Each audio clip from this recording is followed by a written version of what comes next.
Hai guys, welcome to Teguh Story Channel.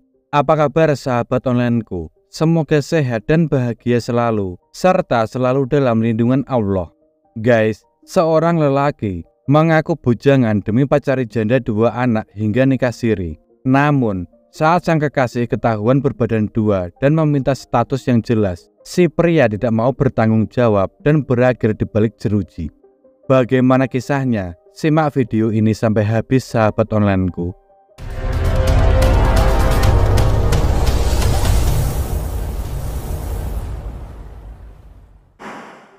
Nur Atikah atau biasa dipanggil Nuri, wanita cantik berusia 33 tahun. Ia adalah seorang single parent dengan 2 orang anak.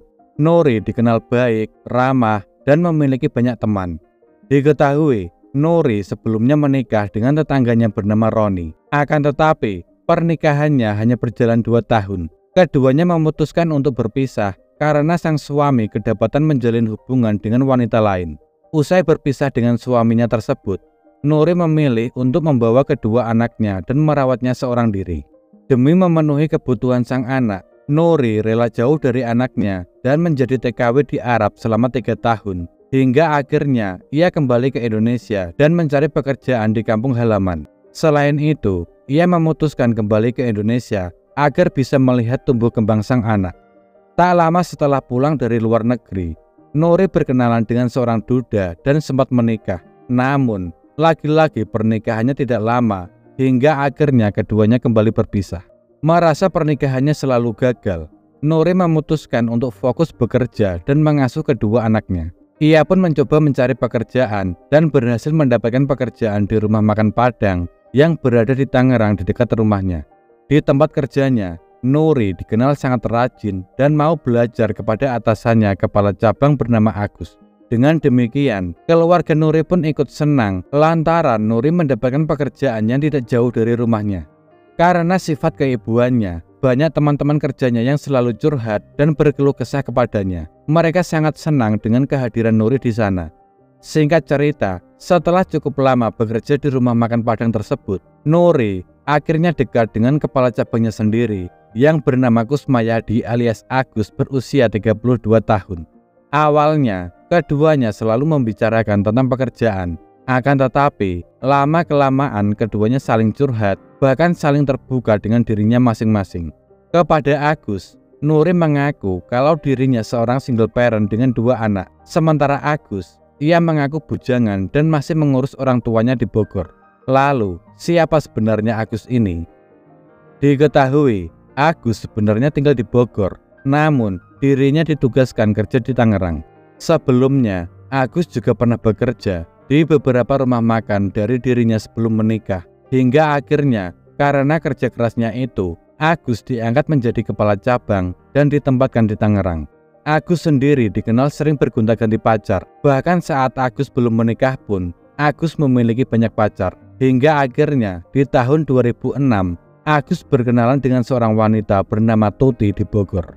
Dari perkenalan itu, keduanya jadi dekat, saling nyaman. Hingga akhirnya keduanya pun menikah di tahun 2007. Dan dari pernikahannya tersebut, Agus dan Tuti dikaruniai seorang anak laki-laki.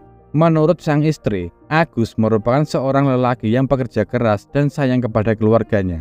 Selain itu, Agus juga memiliki banyak pengalaman di beberapa rumah makan Padang. Bahkan, ia juga pernah ditempatkan di cabang Bekasi dan Surabaya. Lagi dan lagi, ketika bekerja di Surabaya, Agus kembali mendekati seorang wanita bernama Manda yang merupakan rekan kerjanya sendiri. Akan tetapi, hubungannya dengan Manda harus putus lantaran Agus dipindahkan ke cabang Malang. Lalu pada akhirnya, Agus dipindahkan lagi ke Tangerang. Dan di Tangerang inilah Agus bertemu dengan Nuri. Selanjutnya, Agus pun mengutarakan isi hatinya kepada Nuri bahwa sebenarnya Agus menyukai Nuri. Sementara itu, Nuri sendiri juga memiliki perasaan yang sama terhadap Agus. Hingga akhirnya, keduanya pun menjalin sebuah hubungan. Setelah berjalan beberapa bulan, Agus dan Nuri memutuskan untuk menikah siri dan tinggal bersama di sebuah kontrakan di Desa Telagasari, RT 12 RW 1, Kecamatan Cikupa, Kabupaten Tangerang, Banten. Permasalahan sebenarnya dimulai dari sini. Masalah itu dimulai ketika Nuri merasa sudah lama menjalin hubungan dengan Agus, tapi dirinya masih belum juga dikenalkan dengan keluarganya. Padahal ia ingin sekali kenal dengan keluarga Agus. Selain itu, Agus yang punya gaji besar tak pernah memberikan nafkah kepada Nuri untuk mencukupi kedua anaknya, dirinya sendiri, bahkan kehidupannya bersama Agus ia cukupi dengan gajinya sendiri. Tak hanya itu, setiap bulannya Agus kerap menghilang dan tidak pulang ke rumah. Kejadian itu sering terulang, bahkan 2 hingga 3 kali dalam sebulan.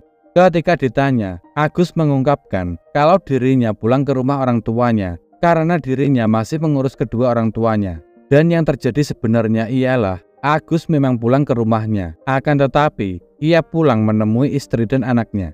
Hal ini pun tidak diketahui oleh Nuri, sebab yang Nuri tahu Agus adalah seorang bujang. Nuri yang semakin hari semakin dibuat kesal oleh Agus. Ia pun mencoba menggali informasi tentang Agus karena sering telat pulang, uang kurang. Selain itu, Nuri meminta kepada Agus agar hubungannya disahkan oleh negara dan keluarga Agus lantaran Nuri tengah berbadan 2. Akan tetapi, setiap kali Nuri membicarakan masalah itu, yang ada keduanya terlibat percekcokan. Hari itu 10 April 2016, sekitar pukul 8 pagi. Agus membelikan nasi bungkus untuk dimakan bersama Nuri di kontrakan. Sebelum makan, mereka sempat ribut karena Nuri menanyakan kapan pulang ke orang tua Nuri di Banten. Agus pun menjawab, sabar. Lalu pada pukul 10 waktu Indonesia Barat, terjadi keributan lagi. Kemudian, Nuri mendorong Agus hingga terjatuh dan mengeluarkan kata-kata kasar. Karena merasa tidak dihargai, Agus langsung membanting dan memiting Nuri dengan sangat kuat. Nuri sempat berteriak 2 kali dan teriak minta tolong. Tetapi Agus semakin kuat memiting leher Nuri. Kurang lebih 30 menit kemudian, Agus melepaskan tangannya dan menyadari Nuri sudah tak bernafas dan meninggal dunia. Mengetahui hal itu, Agus pun panik dan bingung bagaimana caranya ia menyingkirkan Nuri. Hingga akhirnya Agus membagi Nuri beberapa bagian dan dimasukkan ke plastik, lalu membuangnya di beberapa titik dibantu temannya Erik. Bahkan di rumah kontrakannya tersebut masih ada sisa beberapa plastik yang belum sempat dibuang. Usai membuang beberapa kantong plastik, Agus pun tak lupa membersihkan kontrakan sebelum akhirnya meninggalkan kontrakannya tersebut. Namun, karena masih ada sisa yang belum terbuang dan masih tersimpan di kontrakan itu, hingga beberapa hari kemudian, tetangga kontrakan mencium bau yang tidak sedap dan melaporkannya kepada pemilik kontrakan, lalu diteruskan kepada pihak kepolisian. Mendapati adanya laporan yang mencurigakan, pihak kepolisian mendatangi TKP untuk memeriksanya. Ditemani pemilik kontrakan, pihak kepolisian lantas mendobrak pintu kontrakan Agus dan menemukan beberapa kantong plastik yang mengeluarkan bau yang sangat menyengat. Setelah diperiksa, plastik itu berisi potongan tubuh Nuri. Pihak kepolisian lantas mengevakuasi potongan tersebut ke rumah sakit untuk dilakukan penyelidikan.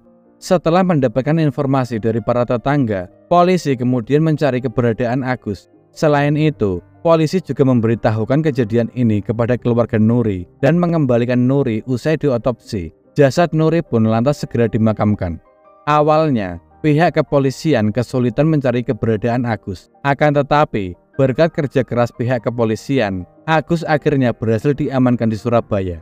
Saat itu, Agus sedang berada di salah satu rumah makan di Surabaya bersama dengan sang mantan pacar Manda. Kepada Manda, Agus mengaku akan kembali bekerja di Surabaya, tapi ternyata Agus tengah kabur dari kejaran pihak kepolisian. Setelah diamankan, Agus kemudian dibawa ke Tangerang dan diadili di sana. Saat diperiksa, Agus mengakui semua perbuatannya. Teman Agus, Erik, yang sempat membantunya juga sudah diamankan oleh pihak kepolisian. Dan setelah menjalani beberapa kali persidangan, Agus dijerat dengan pasal berlapis, yakni pasal 340, 338, dan 181 KUHP tentang pembunuhan berencana dengan ancaman maksimal hukmat. Sedangkan temannya Erik dijerat pasal 340, 338, junto 56 KUHP dengan ancaman maksimal hukuman penjara seumur hidup karena dianggap mengetahui dan turut serta membuang potongan jasad korban.